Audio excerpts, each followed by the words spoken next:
के लिए नितिन गौतम की रिपोर्ट।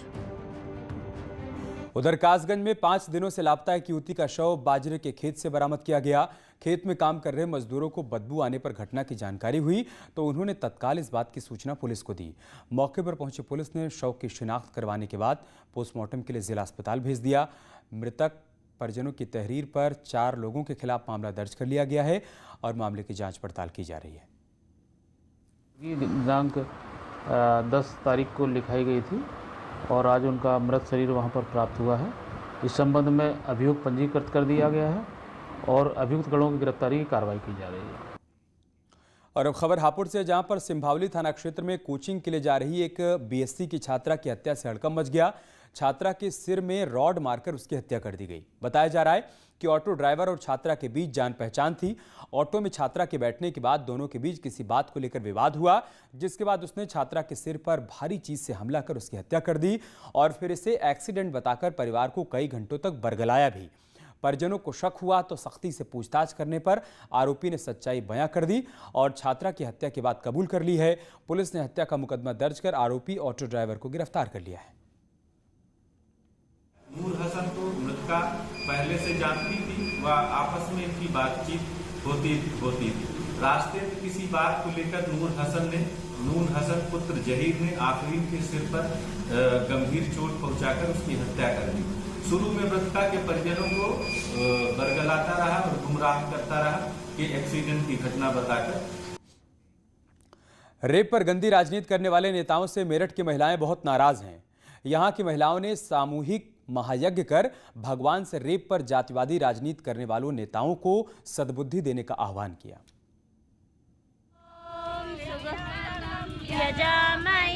सुगंधिम पुष्टिवर्धनम उर्वारुकमेव वंदना मृत्यु मोक्षयमामृतम स्वाहा। सैकड़ों की संख्या में हवन कुंड के आगे बैठी महिलाओं ने नेताओं को सद्बुद्धि देने के लिए महाअनुष्ठान का आयोजन किया। इस अनोखे महायज्ञ के जरिए महिलाओं ने समाज में गंदी राजनीति को स्वाहा करने की अपील की है। दरअसल रेप पर, जातिवादी राजनीति और पीड़ित बेटियों से भेदभाव पर ये महिलाएं नाराज हैं। ये हवन इसलिए किया जा रहा है कि बेटी सबकी बराबर है, चाहे वो राजस्थान की हो, चाहे वो बलरामपुर की हो, चाहे वो हाथरस की हो। ये भेदभाव क्यों? ये जातिगत घृणा हमारे बीच में फैलाई जा रही है, जिससे हमारा देश बिल्कुल नाश हो रहा है। हम हिंदुओं को एकजुट होना पड़ेगा। एक विशेष जाति के ऊपर ध्यान आकर्षित करवा रहे हैं ये लोग, लेकिन अगर इन्हें रेप पीड़िता से इतना ही ज्यादा हमदर्दी थी तो बाकी रेप पीड़िताओं के पास क्यों नहीं गए? इसीलिए उनकी आत्मा को आहत करना है इन लोगों का, जिस तरीके से ये लोग काम कर रहे हैं। हाथरस कांड पर नेताओं की राजनीति से आहत इन महिलाओं ने सियासतदानों को सद्बुद्धि देने के लिए हवन का आयोजन किया है।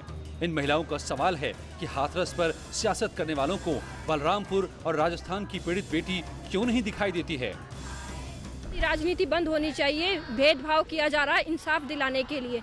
बलात्कार तो राजस्थान में भी हुआ, बलात्कार बलरामपुर में भी हुआ, तो वहाँ जाकर इंसाफ दिलाने की भावना क्यों नहीं रही? फिर हाथरस को ही क्यों चुना?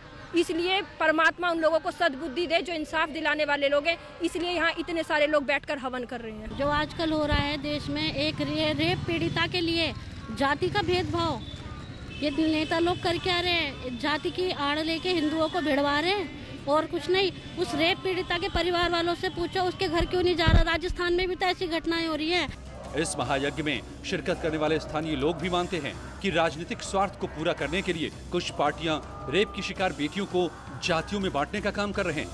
इनका आरोप है कि देश में गंदी राजनीति के जरिए हिंदुओं को बांटने की साजिश चल रही है।